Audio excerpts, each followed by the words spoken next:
This is the structure of ear, and you can see this is a human ear. और ear का main role mainly रहता है हम sound को सुनने में, हियरिंग में जो है ईयर का यूज़ होता है। और इसके साथ ही most of you must be knowing कि इक्विलिब्रियम जो है उसमें हमारा ईयर जो है बहुत इम्पॉर्टेंट रोल प्ले करता है टू मेंटेन दैट इक्विलिब्रियम। तो ईयर को हमने जो, अगर हम इसका डायग्राम देखें तो इसको हमने 3 पार्ट्स में डिवाइड किया है: outer ear, middle ear and inner ear. और जो आउटर ईयर है it is composed of 2 parts mainly. बाहर वाला जो लार्ज पार्ट जो आप देख सकते हो, पिन्ना एंड ऑडिटरी कैनाल। तो पिन्ना, मोस्ट ऑफ द जो एनिमल्स है they can move their pinna, it's movable in animals, but in man you can see it's immovable. It's immovable because of the vestigial muscles present in there. And जो pinna है इसका main role रहता है sound waves को collect करना, और ये एक फ़नल की तरह काम करता है। उन वेव्स को कलेक्ट करके ये जो थिन एक फ़नल शेप अंदर की तरफ एक ट्यूब लाइक स्ट्रक्चर दिख रहा है जिसको कि हम एक्सटर्नल ऑडिटरी कैनाल बोलते हैं, ये उन साउंड वेव्स को इस कैनाल में भेजता है। और ये कैनाल जो है ये आपकी साउंड वेव को आपके ईयर ड्रम तक ले जाती है। और इस कैनाल में, ईयर कैनाल जिसको हम बोलते हैं, it is filled with cerumen wax जिसको हम बोलते हैं। और ये जो आपका एक्सटर्नल ईयर है इसके बाद ये साउंड वेव्स को कलेक्ट करके ले जाएगा मिडिल ईयर तक। सेरुमिन के काफ़ी सारे फंक्शंस होते हैं। एक तो ये जो आपकी एक्सटर्नल ऑडिटरी कैनाल है उसको मॉइस्ट रखता है, और दूसरा it helps to keep out insects. तो बाकी जो आपकी ये एक्सटर्नल ऑडिटरी कैनाल है और जो एक्सटर्नल ईयर है ये काम करता है मेनली आपका साउंड वेव्स को फ़नल की तरह कलेक्ट करना और उनको कॉन्सेंट्रेट करके और स्लाइटली उनकी कॉन्सेंट्रेशन इंक्रीज़ करके, प्रेशर इंक्रीज़ करके उनको डायरेक्ट करना अंदर की तरफ। और इसके जो नेक्स्ट आता है पार्ट वो आता है हमारा मिडल ईयर। तो साउंड वेव्स कलेक्ट होके ये मिडल ईयर में भेजेगा। अब जो मिडल ईयर है, मिडल ईयर मेनली हमारा एक इर्रेगुलर एयर फिल्ड स्पेस है जैसा कि आप इसमें देख सकते हैं। और इसमें ये जो पूरी कैविटी है जो पिंक कलर से आपको दिख रही है इसको हम बोलते हैं टिम्पैनिक कैविटी। और ये स्टार्ट होती है आपकी ईयर ड्रम से जिसको कि हम टिम्पैनिक मेम्ब्रेन बोलते हैं। और नीचे की तरफ आप जाते हुए देखोगे कि ये जो पिंक कलर की ये जो कैविटी है इसकी एक ओपनिंग है अंदर की तरफ, नीचे की तरफ। तो इस ओपनिंग को हम बोलते हैं यूस्टेशियन ट्यूब। और ये जो यूस्टेशियन ट्यूब है इसके थ्रू आपकी जो मिडल ईयर है it opens into your pharynx.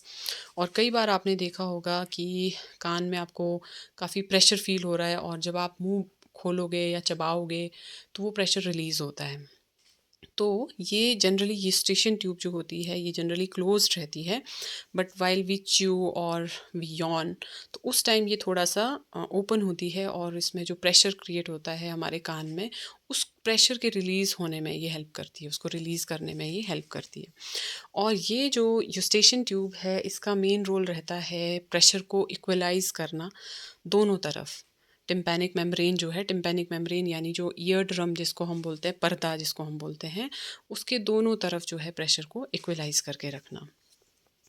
और ये हमारे ईयर ड्रम को बचाती है एकदम से लाउड कोई नॉइस आ गई, एयर प्रेशर में सडन कोई राइज हो गया तो उससे हमारे ईयर ड्रम को ये प्रोटेक्ट करती है। तो ये जो इनर वॉल है टिम्पैनिक कैविटी की ये आपकी बनी होती है एक बोन से जिसको कि हम पेरियोटिक बोन बोलते हैं। और इसमें हम देखेंगे जो आपकी ये कैविटी आप देख रहे हो इसमें 2 होल्स हैं, 2 विंडोज़ इसमें बोली गई हैं। इसमें आप देखोगे ऊपर की तरफ है ओवल विंडो और नीचे की तरफ है राउंड विंडो। तो ओवल विंडो जो है इसको हम बोलते हैं फेनेस्ट्रा ओवैलिस और जो राउंड विंडो है इसको हम बोलते हैं फेनेस्ट्रा रोटंडा। तो जो ओवल विंडो है ये जनरली क्लोज्ड रहती है और कनेक्टेड रहती है आपकी ईयर ऑसिकल के थ्रू जिसका नाम है स्टेप्स। 3 ईयर ऑसिकल्स होती हैं। आपकी जो ईयर है उसमें 3 हड्डियाँ होती हैं mainly.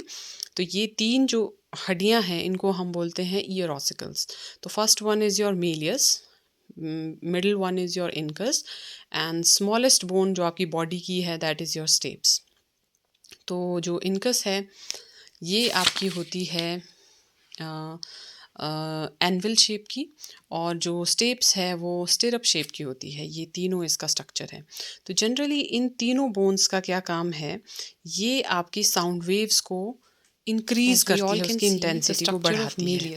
The first bone, its structure is just like a hammer, हथौड़ी की तरह इसका स्ट्रक्चर है, and it is joined with the second bone which is known as incus, and this incus is anvil shaped, and it articulates with stapes, that is the third bone.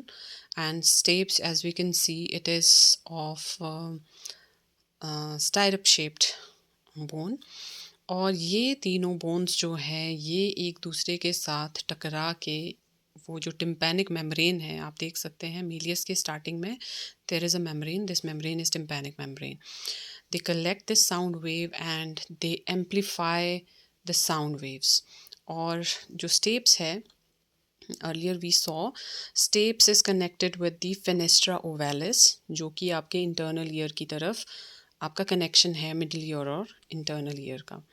तो fenestra ovalis के through ये जो sound waves को इन्होंने वो किया, concentrate करके जो उसको एलिवेट किया, तो उन साउंड वेव्स को ये बढ़ा के ये पहुंचाती है आपकी फेनेस्ट्रा ओवेलिस के थ्रू आपके इंटरनल ईयर में। अब इस डायग्राम में आप देख सकते हैं कि जो ब्लू कलर्ड पोर्शन है, this portion is involved in balance, and the purple one, जो आपको कॉइल्ड स्ट्रक्चर दिख रहा है, this is involved in hearing. तो आपका इंटरनल ईयर जो है इसको जनरली हम बोलते हैं मेम्ब्रेनस लैबिरिंथ। कई बार एग्ज़ाम में आप देखोगे कि क्वेश्चन आता है, explain membranous labyrinth, what is membranous labyrinth. So your internal ear, it's other name is membranous labyrinth, और ये आपका हियरिंग में as well as it helps in maintaining equilibrium. तो दोनों में इसका बहुत इंपॉर्टेंट रोल रहता है और काफ़ी सॉफ्ट होता है ये, तो आपके ये ब्रेन के अंदर जो है सिचुएटेड रहता है। और अगर आप देखोगे जो ये मेम्ब्रेनस लैबिरिंथ है, it is surrounded by a bony structure, and that bony structure is known as bony labyrinth, उसको हम बोलते हैं। And the space between this membranous labyrinth and bony labyrinth, there is a small gap between this, and that space, it is filled with lymphatic fluid that is known as perilymph. And जो membranes labyrinth है, ये जो tube like structure आप देख रहे हो, जिसमें कि सेमी सर्कुलर कैनाल्स और वेस्टिबुलर कैनाल्स आपको दिख रही हैं, they themselves are filled with a fluid like structure.